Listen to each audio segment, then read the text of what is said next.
Good morning students, welcome again in the online classes of English. In last video our topic was determinants and today I am going to continue again that topic determinants.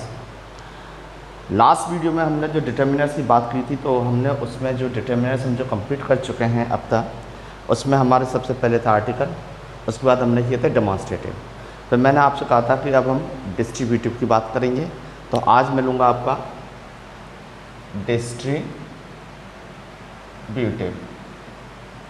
जैसे कि distributive determiner जो है आपके नाम से स्पष्ट नज़र आता है, ये जो डिटर्मिनर हैं वो डिस्ट्रीब्यूट करने के काम आते हैं, ये डिस्ट्रीब्यूट करने के काम आते हैं। ठीक है, यानी कि नाउन को एक कैटेगराइज करने के या कैटेगरी वाइज उसको डिवाइड करने के काम या डिस्ट्रीब्यूट करने के काम इन डिटर्मिनर को लिया जाता है। ये जो डिटर्मिनर है ये हैं आपके each comma every comma either.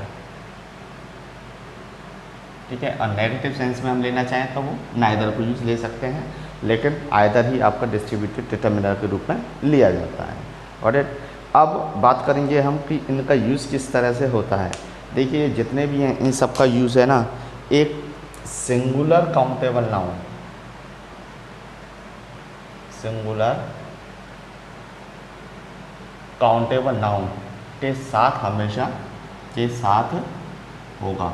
ठीक है, तो इनका यूज़ किसके साथ होगा? Singular countable noun. सिंगुलर हो गए आपके एक वचन, काउंटेबल नाउन यानी कि जिन्हें हम काउंट कर सकते हैं, तो उनके साथ इनका यूज़ किया जाता है। अब एक एक करके हम सबकी बात कर लेते हैं। सबसे पहले मैं लूँगा ईच। सबसे पहले हमारा क्या है? सबसे पहले हमारा ईच है। अब ईच का यूज़ किस तरह से होता है? ईच जो है सिंगुलर नाउन के लिए होगा, सबसे पहला पॉइंट सिंगुलर नाउन के लिए, और दूसरा इसका पॉइंट है कि फॉर या टू शो डेफिनेट नंबर। ठीक है, टू शो डेफिनेट नंबर। जैसे देखिए एक बात करते हैं हम कि एक गेम है कोई, ठीक है, अब गेम में टीम्स हैं, 2 टीम्स हैं। अब ये सपोज क्रिकेट है अपना, ठीक है, तो क्रिकेट में यहाँ टीम्स में जो भी प्लेयर होंगे उनका जो नंबर होगा वो कितना होगा? वो निश्चित होगा, डेफिनेट होगा। ठीक है ना, तो उस डेफिनेट यानी कि अब एक एक प्लेयर की मैं बात करूँ, जैसे कि dash player is getting their his diet full stop. ठीक है, अब यहाँ प्लेयर की बात हो रही है, कौन सी क्रिकेट टीम की प्लेयर की हम बात कर रहे हैं यहाँ, तो इस कारण से आपका यहाँ क्या यूज़ होगा? ईज। क्यों? क्योंकि संख्या क्या होती है? निश्चित होती है, और जब संख्या निश्चित ना हो वहाँ एवरी का यूज़ कर दिया जाता है। ठीक है, तो हम ले रहे हैं दोबारा एग्जाम्पल को, आप समझ गए होंगे कि इसका यूज़ किया जाता है टू शो डेफिनेट नंबर, यानी कि सीमित संख्या जो होती है उसको दिखाने के लिए, एक निश्चित जो संख्या होती है उसको दिखाने के लिए। जैसे एग्जाम्पल अब मैं ले रहा हूँ, dash girl must have her own pen, her own pen. ठीक है, dash girl must have her own pen. अब यहाँ ये निश्चित नहीं है ना, तो अब यहाँ क्या आ जाएगा? आपका एवरी भी आ सकता है, ईच भी आ सकता है, आपका इधर कोई भी आप यूज ले सकते हैं। लेकिन अब निश्चित कैसे बना दूंगा? यहाँ पीछे ए क्लास। ठीक है, अब मैंने क्या लगा दिया? In class. तो क्लास में आपके क्या है? नंबर ऑफ स्टूडेंट्स कितने होंगे? उतने ही होंगे, चाहे 30 हो, चाहे 40 हो, चाहे 50 हो, चाहे 20 हो। तो यहाँ क्लास में जितने भी नंबर ऑफ स्टूडेंट्स हैं उनमें यहाँ ईच गर्ल यानी कि हर एक की बात की जा रही है। तो अब सीमित संख्या हो गई, इस कारण से आपका किसका यूज़ हो जाएगा? यहाँ ईच का। ठीक है, अब जैसे कि गेम वगैरह की बात कर रहे थे, तो एक और एग्जांपल मैं यहाँ ले लेता हूँ, dash player will play the game of football today. Full stop. Dash player will play the game of football today. अब फुटबॉल जो टीम होगी, गेम है फुटबॉल का, उसमें 2 टीमें होगी, दोनों की जो संख्या होंगी खिलाड़ियों की वो कैसी होंगी, वो डेफिनेट होंगी। तो डेफिनेट नंबर होने के कारण से हम क्या करेंगे, यहाँ डेफिनेट नंबर होने के कारण से हम ईच का प्रयोग यहाँ कर देंगे। ठीक है, तो I hope you have just understood how can we use each in a sentence. तो ईच जो है वो आपका डेफिनेट नंबर को शो करने के लिए यूज़ हो जाता है। ठीक है, अब नेक्स्ट आता है हमारा एवरी।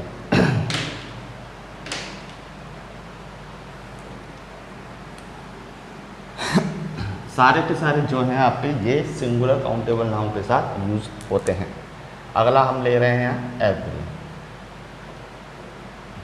तो अब जो एवरी है आपका, एवरी का यूज जो होता है बेटो वो क्या है, सिंगुलर नाउन के लिए होता है और संख्या कैसी होगी, वो अनिश्चित होगी। यहाँ लिख देता हूँ, देखिए सिंगुलर नाउन के साथ ये तो लिखा हुआ है, दूसरा लिख देता हूँ, to show indefinite number of noun, यानी कि संज्ञा की अनिश्चित संख्या को दिखाने के लिए एवरी का यूज़ किया जाएगा। तो एवरी का यूज़ क्यों होगा, to show indefinite number of noun, यानी अनिश्चित संख्या को दिखाने के लिए इसका यूज़ होगा। जैसे example, dash word of astrologer is true. ठीक है, dash word of astrologer is true. अब एस्ट्रोलॉजर के द्वारा कहे हुए शब्द वो कैसे होंगे, अनिश्चित होंगे। तो उनमें से यहाँ प्रत्येक शब्द की बात हो रही है, इतने सारे शब्द होने के कारण से उनमें से हम किसी एक शब्द की बात कर रहे हैं, या फिर सारे शब्दों को एक एक करके ले रहे हैं। तो dash word of astrologer is true, astrologer के द्वारा कहे हुए शब्द क्या हैं, बिल्कुल सत्य हैं। अब उन सारे शब्दों की सत्यता किसी एक से दर्शा रहे हैं। अब एक से दर्शाने के कारण से क्या हो जाएगा, आपका यहाँ यूज़ एवरी का यूज़ हो जाएगा। ठीक है, क्योंकि शब्द तो बहुत सारे बोले होंगे, तो यहाँ एक एक शब्द की सत्यता को दर्शाने के लिए हमने किसका यूज़ लिया है, एवरी का यूज़ लिया है। ठीक है, अब जैसे कि दूसरे एग्जाम्पल से हम देख सकते हैं, dash member of that group, ठीक है, एप्रिशिएटेड इट। ठीक है, सबसे पहले देखिए यहाँ ये दे रखा है आपका दैट ग्रुप। अब इस ग्रुप, ये अनिश्चित है, पता नहीं कौन से ग्रुप की बात हो रही है। ठीक है, तो कोई भी ग्रुप हो सकता है, उस ग्रुप के यहाँ मेंबर की बात हो रही है, एक एक मेंबर की बात हो रही है जिन्होंने इस चीज़ को या किसी बात को एप्रिशिएट किया। तो इस कारण से यहाँ अनिश्चितता होने के कारण से किसका यूज़ हो जाएगा, आपका एवरी का। अब इसी सेंटेंस को देखना, dash member of that staff, ठीक है, और यहाँ मैंने कर दिया इन माई स्कूल, स्कूल, ठीक है, एप्रिशिएटेड इट। अब देखिए निश्चित हो गया और संख्या भी निश्चित हो गई, निश्चित हो गई। निश्चित होने के कारण से क्या आ जाएगा आपका, ईच। ठीक है, निश्चित होने के कारण से अब आपका क्या आ जाएगा, EACH। एवरी कैसे होगा, डैश, और यहाँ आपका एक अनिश्चित हमने क्या ले लिया, कोई ग्रुप, किसी भी एक ग्रुप की बात हो रही है। ठीक है, अब ग्रुप अनिश्चित है, पता नहीं कौन सा है, तो उसके मेंबर के लिए हम यहाँ क्या ले लेंगे use, that is every. Every का प्रयोग कर दिया जाएगा। ठीक है, तो ये आपके ईच और एवरी के दोनों के प्रयोग थे। इसके बाद हम देखेंगे आइदर। आइदर का तो आप अच्छे से जानते होंगे, फॉर वन, बिटवीन टू, यानी दो में से किसी एक की बात करने के लिए हम जो है आइदर का प्रयोग ले लेते हैं। जैसे डैश बॉय इज प्रेजेंट। अब इसमें क्या आएगा, ठीक है, डैश बॉय इज प्रेजेंट, यहाँ पर क्या आ जाएगा, एवरी, क्योंकि पता नहीं कौन सा है।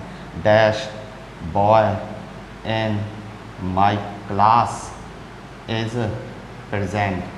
ठीक है, अब यह निश्चित हो गया, निश्चित होने के कारण से क्या आ जाएगा, ईच। अब अगला लिया, dash of boys in my class is intelligent. ठीक है। अब यहाँ क्लास के बॉयज़ में से किसी एक की बात हो रही है, तो उसके लिए हम क्या कर देंगे, यहाँ आइदर का प्रयोग कर दिया जाएगा। ठीक है। तो इस तरह से आपका आइदर का किसी दो में से एक की बात करने के लिए आइदर का प्रयोग हम बेटा करते हैं। ठीक है। आप वीडियो पॉज करके आप आराम से देख सकते हैं, सारी चीज़ों को आराम से अपनी नोटबुक में राइट डाउन यू कैन। ठीक है। अब अगली बात हम करते हैं, वो है क्वांटिफायर्स। ये आपके डिस्ट्रीब्यूटिव थे। नेक्स्ट हम ले रहे हैं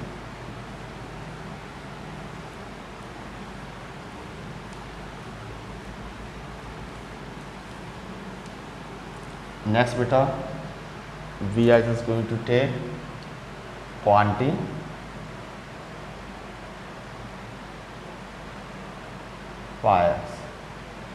नाम से स्पष्ट है, ये काय के लिए काम आते हैं, टू शो क्या, क्वांटिटी, टू शो क्वांटिटी यानी कि मात्रा को दर्शाने के लिए क्वांटिफायर्स डिटर्मिनर्स का प्रयोग किया जाता है। ठीक है।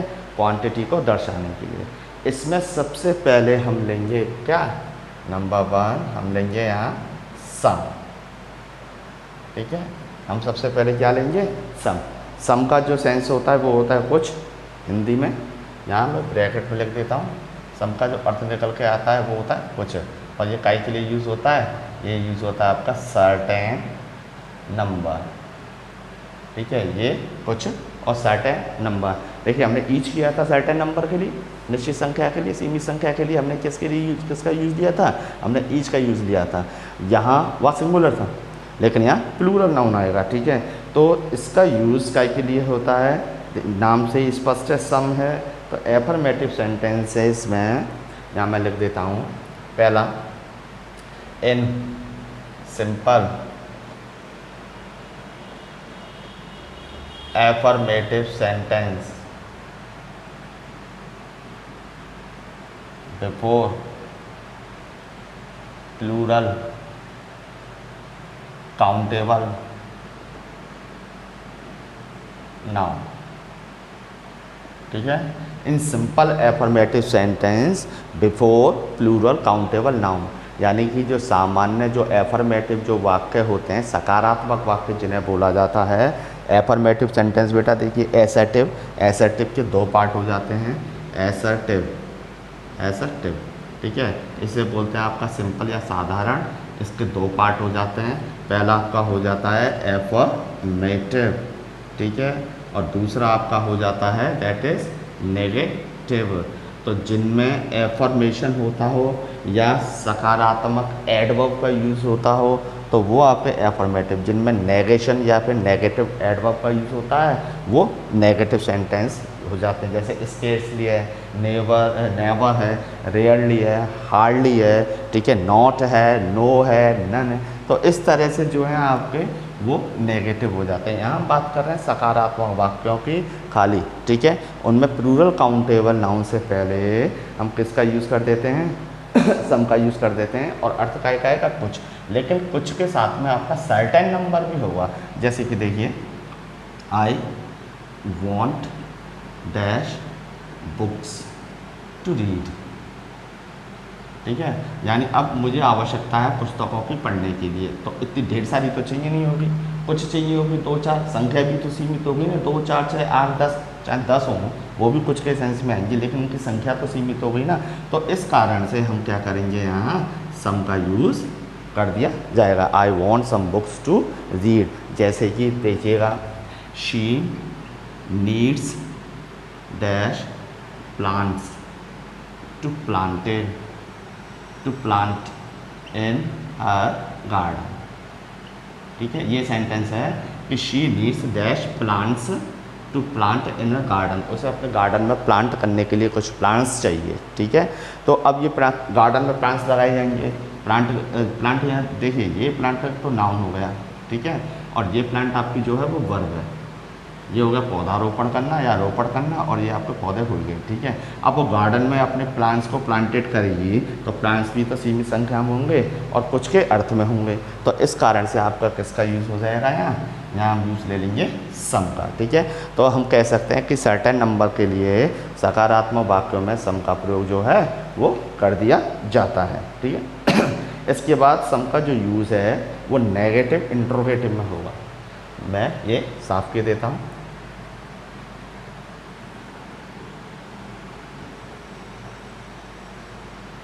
इन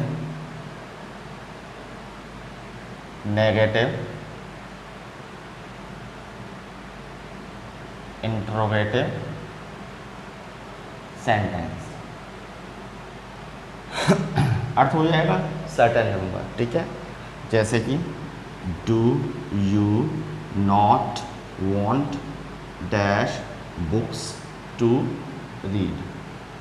फिर से वही एग्जांपल, और इसको मैंने क्या बना दिया, इंट्रोगेशन में ले लिया है। इसको देखिए मैंने नेगेटिव भी बनाया और इंट्रोगेटिव भी बनाया है। तो do you not want dash books to read, वही देखिए अर्थ वही निकल के आएगा कुछ का, और सर्टेन नंबर बुक्स की होंगी काय के लिए, टू रीड। तो इस कारण से यहाँ हम किसका प्रयोग कर देंगे, सम का प्रयोग कर देंगे। जैसे कि देखिए दूसरा example, Y did you not get dash coins, ठीक है, टू बाय फ्रूट्स, ये ले लिया। अब देखिए why did you not get dash coins to buy fruits, fruits खरीदने के लिए आपने सिक्कों को प्राप्त नहीं किया, पैसा जो है प्राप्त क्यों नहीं किया, तो ये क्वेश्चन पुटअप हो रहा है। अब यहाँ हम देखेंगे कि जो कॉइन्स हैं उनका क्या है, सर्टेन नंबर है। भाई फ्रूट्स खरीदने के लिए ऐसा तो है नहीं, बहुत सारी चीज़ें होंगे, ठीक है, सर्टेन नंबर में आपको कौन चाहिए होंगे, साथ में इंट्रोगेशन है, साथ में नेगेशन है, तब आपका क्या यूज़ हो जाएगा, यहाँ सम का प्रयोग कर दिया जाएगा। तो सम का जो यूज़ होता है वो आपका अगला क्या है वो आपका क्या है, सम का यूज़ होता है आपका इंट्रोगेटिव नेगेटिव या नेगेटिव इंट्रोगेटिव सेंटेंसेस में। इसके बाद हम लेते हैं कि यदि सेंटेंस में देखिए, इफ़ सेंटेंस बिगिन्स विद कैसे शुरू हो, वुड और विल से शुरू हो, ठीक है। सेंटेंस यदि वुड या विल से आपका बिगिन हो, वुड या विल से सेंटेंस की शुरुआत हो, तब भी हम किसका यूज़ कर देंगे, तब भी हम सम का प्रयोग कर सकते हैं, ठीक है। तो देखिए ऐसे सेंटेंस में क्या होता है, ऐसे सेंटेंसेस में या तो रिक्वेस्ट की बात आती है, ठीक है, या फिर सजेशंस वगैरह कुछ जो है वो इस तरह के मूड इन सेंटेंसेस से नज़र आते हैं। जैसे देखिए एक एग्जांपल लेते हैं, वुड यू लाइक टू पास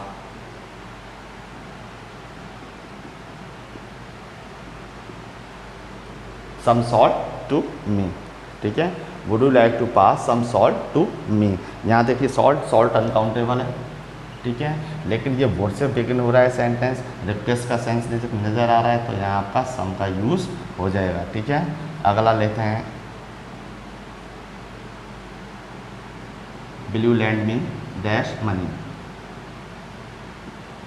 अब यहाँ आपका क्या है, अनकाउंटेबल नाउन है, ठीक है, विल से स्टार्ट हो रहा है, तो अब आपका क्या यूज़ हो जाएगा, दैट इज सम। यहाँ हम किसका यूज़ ले लेंगे बेटो, सम का प्रयोग कर लेंगे। इसके बाद जो हम नेक्स्ट देखते हैं सम का, वो है रिक्वेस्ट वाले सेंटेंसेस में। देखिए जैसे ये रिक्वेस्ट वाले सेंटेंसेस थे, ऐसे ही प्लीज़ वगैरह जो आते हैं सेंटेंस में, प्लीज़ काइंडली, तब उसमें भी हम किसका यूज़ कर सकते हैं, उसमें हम सम का यूज़ आसानी से कर सकते हैं। जैसे मैं एग्जांपल लेना चाहूँगा यहाँ पहले लिख देता हूँ, इन सेंटेंस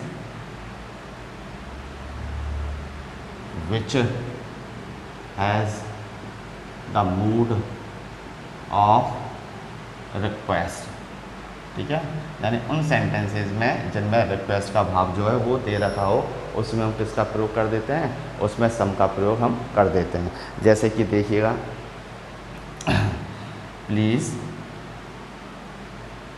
लैंड मी, पहला सेंटेंस, ठीक है। दूसरा लिया,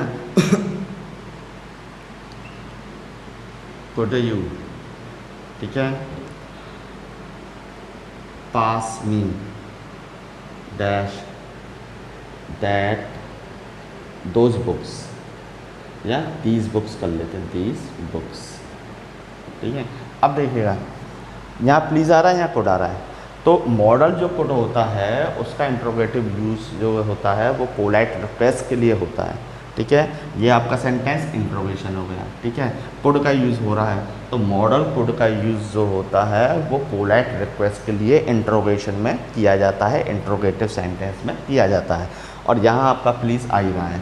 ठीक है, यहाँ हमारे लिए जो नाउन दे रखे हैं दोनों कैसे हैं, वो काउंटेबल नाउन है, संख्या सीमित है इनकी, तो इस कारण से किसका यूज़ हो जाएगा आपका, यहाँ हम सम का प्रयोग कर देंगे। ठीक है बेटो तो ये आपका सम का यूज़ था। ठीक है, अब ऐसे इंट्रोगेटिव सेंटेंस जिनमें रिप्लाई हमें यस में मिल जाए, ठीक है, तो काउंटेबल नाउन से पहले हम क्या करते हैं, सम का प्रयोग किया जाता है। इंट्रोगेटिव सेंटेंस हुआ, रिप्लाई यस में दे रखा है, जैसे मैं एक पहले लिख देता हूँ। ठीक है, इन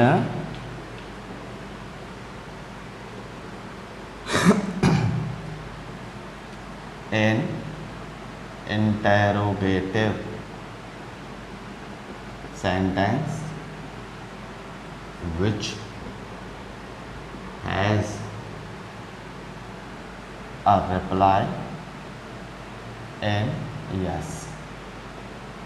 ठीक है, ऐसे सेंटेंसेस इंट्रोगेटिव सेंटेंस जिनमें रिप्लाई यस में मिल जाए तो उनमें भी हम क्या करते हैं, सम is used, some is used before, कैसे पहले आएगा, काउंटेबल